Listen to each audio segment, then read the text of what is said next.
unpacking today's headlines. This is Souls and Liberty in Depth.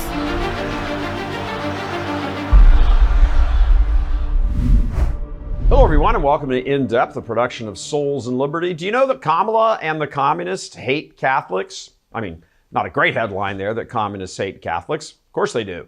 Here to talk about all of this. These are the headlines coming out of Campaign 24. That's what it is. And here to talk about it is Federal Election Commission member Trey Traynor, who is not here in his official capacity, but as a private citizen, and a Catholic who's got a thought or two about Kamala, her anti-Catholicism. Trey, take it away. Well, Gary, you know, the biggest problem that Kamala Harris has right now is that she just loathes Christianity in general and Catholics in particular. When she says to people who shout out Christ is King in a rally and says you're at the wrong rally and sends them packing, and then those same people get accosted as they're leaving, at the end of the day, that means that the entire party has a loathing for Christianity and no love for Christ whatsoever. Yeah, I mean, I think it's the memes that have popped up. I do have to say, I hope we can find it. It was from a couple days ago, 3 days ago. But there's a drawing, cartoon of her standing at the pearly gates with St. Peter, you know, at the podium. And she's standing there and he says, no, I'm sorry, I think you're at the wrong rally. That's exactly right. And at the end of the day, this is what's going to cost her the election. This election is so close, and the Democratic Party has done so much to make this election about one issue, to make it about the issue of life. And they now are going to lose based upon the issue that they chose because they've focused so heavily on the life issue. But, you know, you look at all that's gone on in this election cycle, from assassination attempts to calling Donald Trump Hitler, to saying that he's a threat to democracy, to the focus on January 6th being more than what it actually was. All of those things point to the fact that it's a watershed event for the country. Yeah, it really is. I mean, you know, this is my 11th presidential cycle that I've covered in one way or another.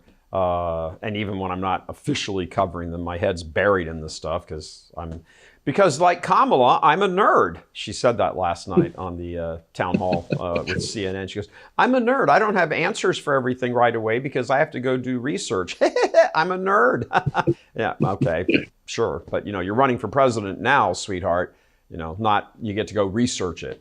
Anyway, you know, showing my bias there a little bit, which I'm proud of, my bias.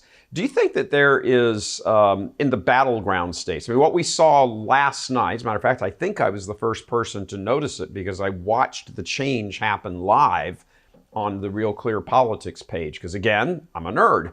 And I sit there and watch these things at like 11:45 at night. And I saw her margin essentially get erased. Her national polling average margin, as tracked by Real Clear Politics, is gone.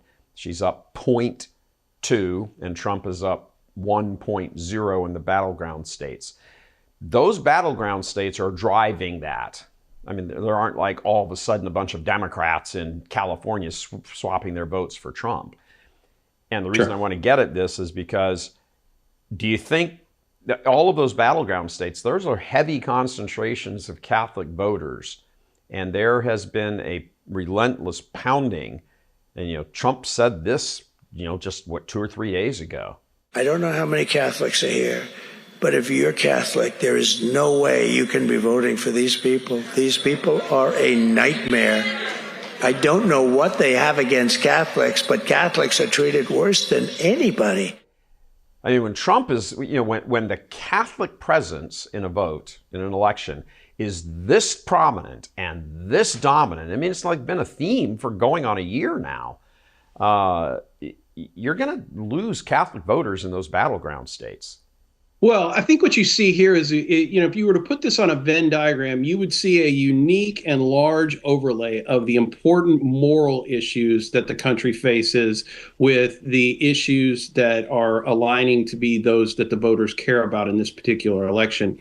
Cardinal Burke brought great attention to this, saying that we need to focus on, if there's one ray of hope, we need to not squash that hope, and we need to reach out, and it's our civic duty to help promote that hope. And what you see in the candidacy of the two candidates here is that one is increasingly growing towards that ray of hope, and one is actually moving away from it. That, it may have started out as joyous and loving, and all of a sudden it's turned into everything evil and bad. And so when you look at the issues, when you look at the issue of financial responsibility for the country, and Cardinal Burke talks about, marriage and family, the family is looking at their budget. The economy is still the number one issue that everybody is concerned about. So you have that overlay there. You talk about the issue of life. You have one pro-life candidate. You have one pro-death candidate, one that will not make a decision about when it is okay to have an abortion. Not that it ever is, but it will not even come out and say that there are any limitations on it. Has a voting history in Congress of voting for no limitations on abortion. So, again, there's just this unique overlay of important moral issues also being the same issues that are forefront for the secular voter. Yeah, it really is unlike any election, presidential election I've ever covered, watched, been party to, obviously. I mean, the pro-life thing always comes up. It came up obviously in 2016 with you know what? Hold on, getting told I got to go to a commercial break. We'll be right back.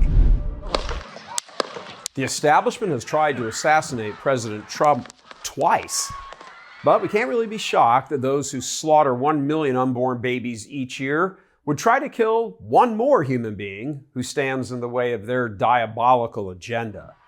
Trump, like every one of us, including all of us at Souls and Liberty, is a sinner. But like all of us, he is in the fight and fighting for all of us to get one more chance, maybe a last chance, to save the republic. We must hang together, or as Benjamin Franklin said, we shall hang separately. And maybe far sooner than many imagine, because communists take over and always persecute Christians and Catholics in particular. Let us help you fight these forces of evil. Become a monthly supporter today so we can continue giving you the information, the tools of our faith, and the support network you need to go out and save souls and save our nation. Join our merry band of happy warriors and click below to get into the fight. We need you, we need each other. Join the resistance. Become a monthly donor today. All right, welcome back, Trey. We're, in 2016, the whole pro-life issue, the whole abortion issue was front and center because Trump released his list. Here's my Supreme Court picks. I'll pick from this list, blah, blah, blah.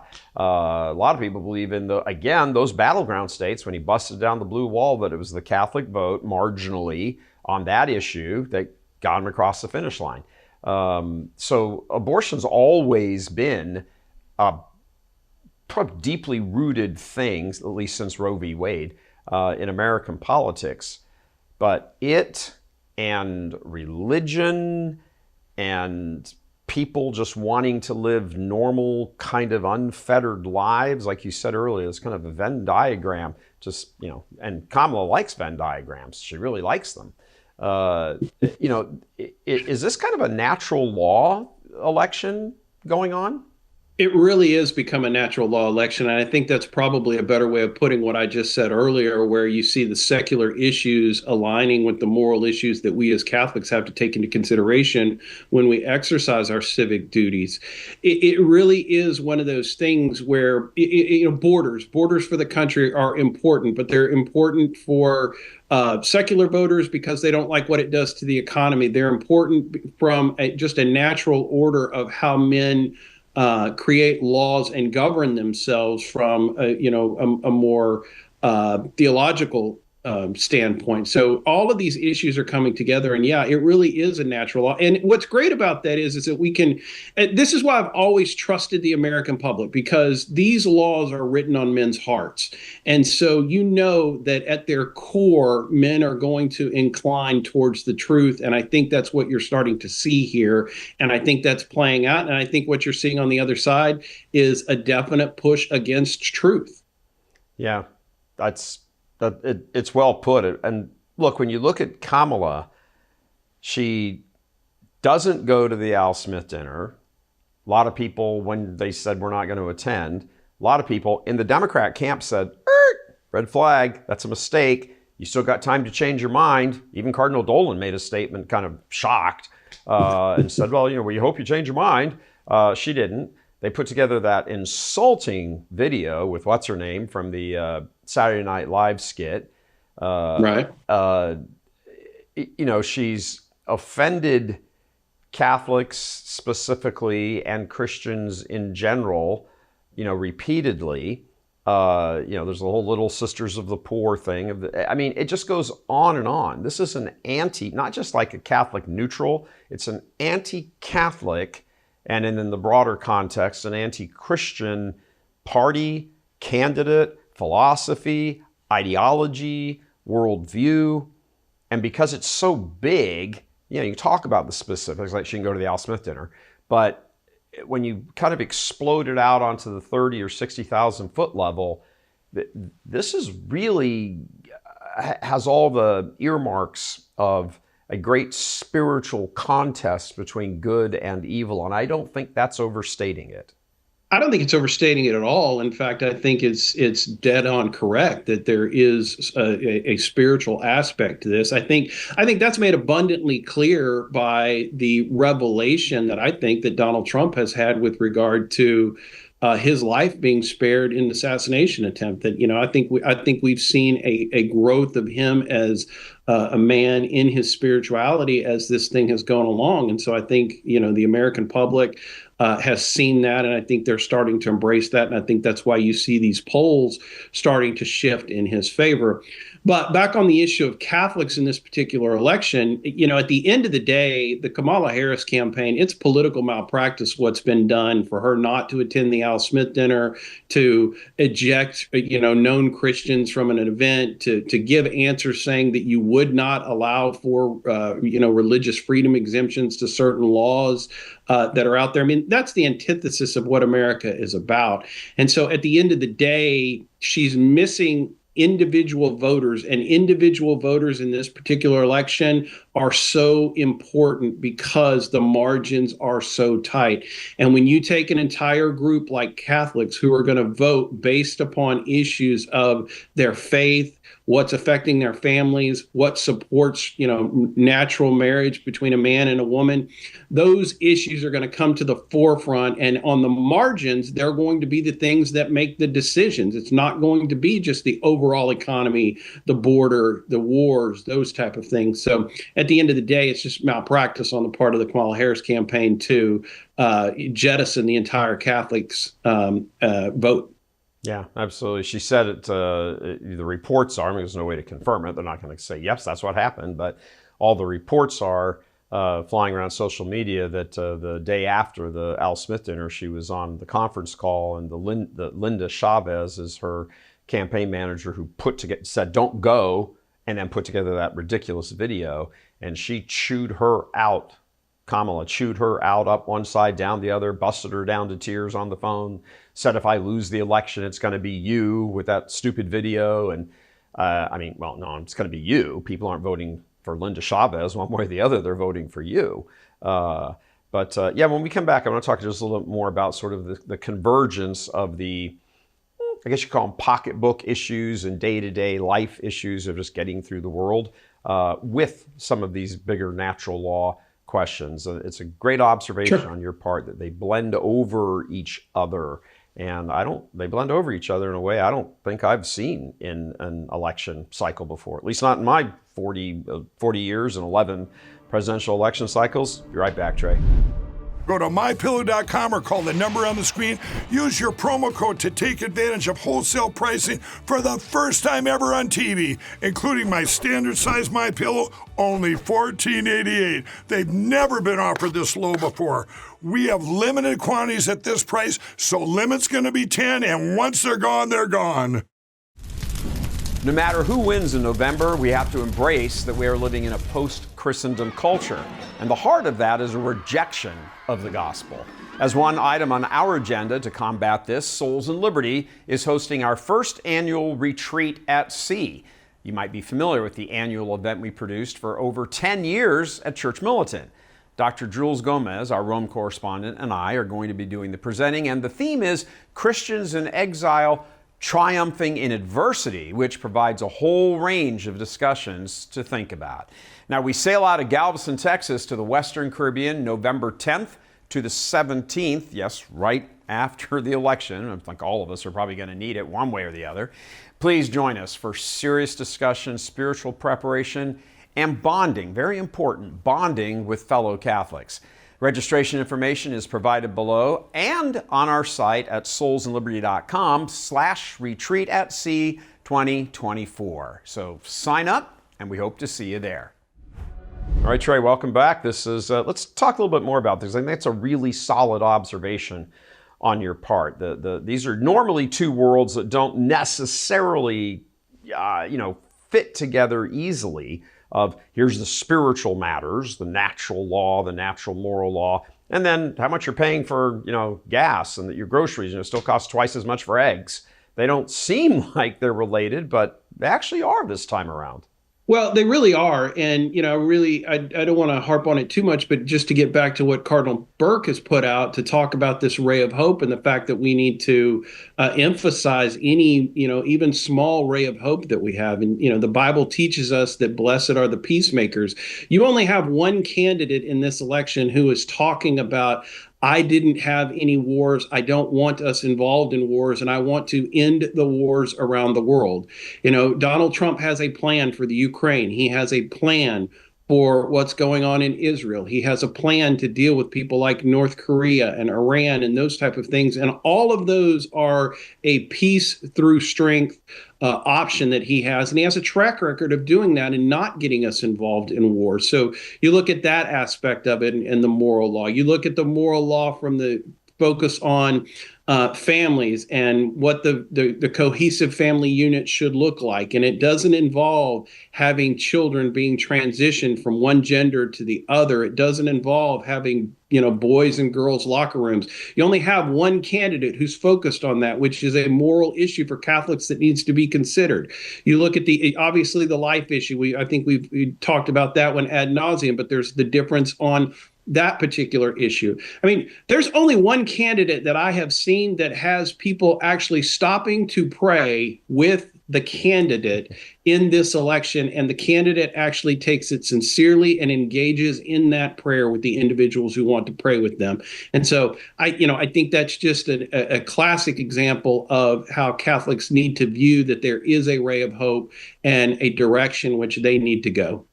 Yeah, I got to say that it's something I hadn't considered before, like the praying part that goes on. Occasionally these, they're campaign photos because he's always on the campaign trail. Right. The few of these pics of, various either Protestant ministers or when he got off the stage at, I think it was in New York, the Carmelite priest who was there, giving him the brown scapular. And there's this constant undercurrent of religion, of Christianity, Catholicism, in that campaign, and what he says and how he comports himself with, reference to things. When you contrast that last night with the town hall, Anderson Cooper says, you're religious? Do you pray? And she's like, oh, yes, I pray. He goes, every day? She's like, yeah, every day. Sometimes twice a day. And when she said it, it sounded as insincere and completely made up on the spot. Sometimes twice a day. That's not what somebody who has prayer as a part of their life, that's not how they speak. And it was completely phony. And, there's a reason she's falling behind. And Right. You know, and I want to wrap up with you. Listen, Well, yeah, go ahead. Go ahead.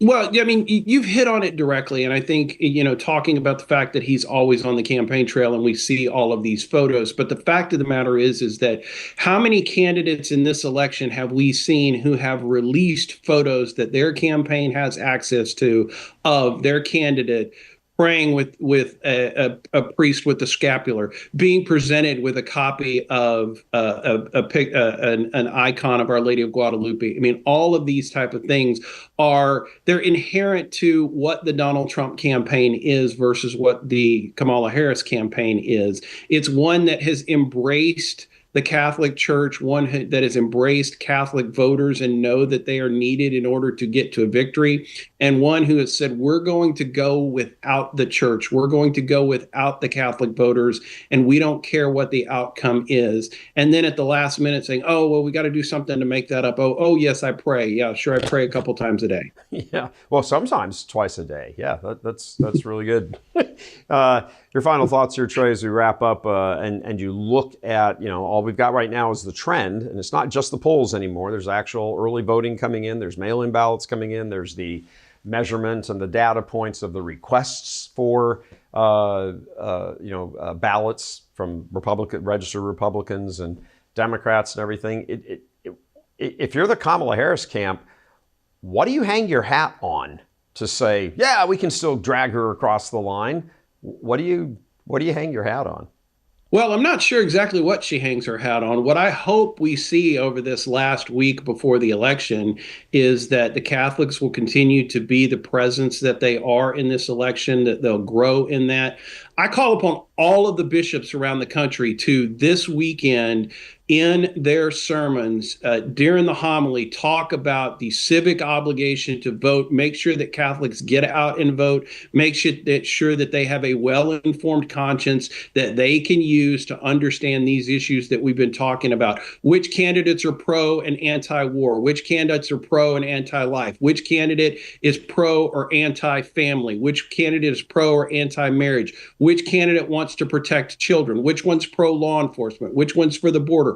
All of those issues need to be talked about by the shepherds of the church this weekend as Catholics get ready to go vote. It's great that people are early voting. I want to encourage them to keep doing that. But at the end of the day, the important day is November 5th, the election day. And that's ultimately when you have to exercise your civic obligation to vote. And hopefully our shepherds will take this opportunity to inform their fellow Catholics.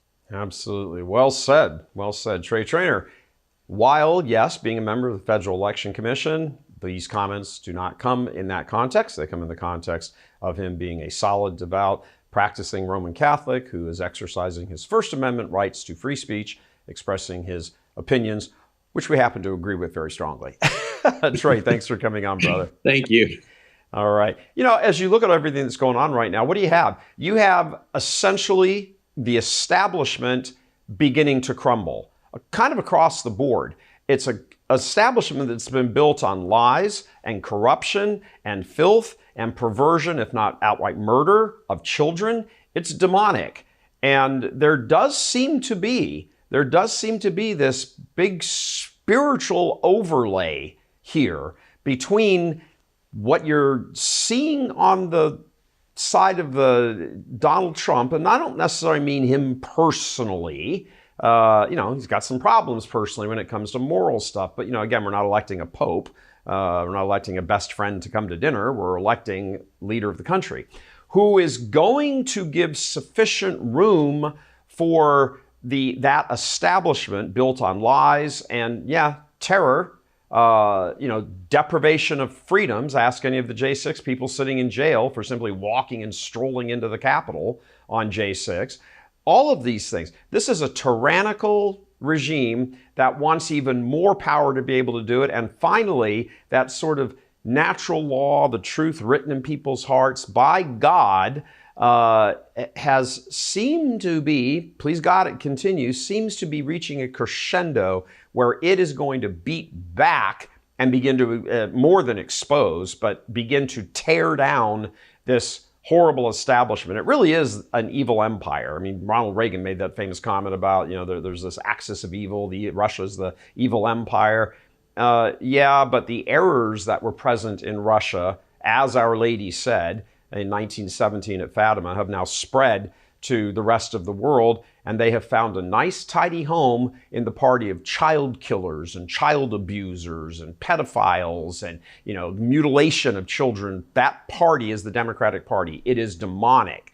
And all that stuff that was going on in Russia has concentrated itself in the Soviet Union, has concentrated itself now in the Democratic Party, and everything that it's pushing. And you're like, whoa, wait a minute.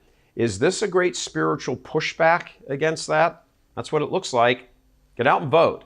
Vote, vote, vote is how you, on the material level, fight, fight, fight. I'm Gary Michael Vorse in Houston. God love you.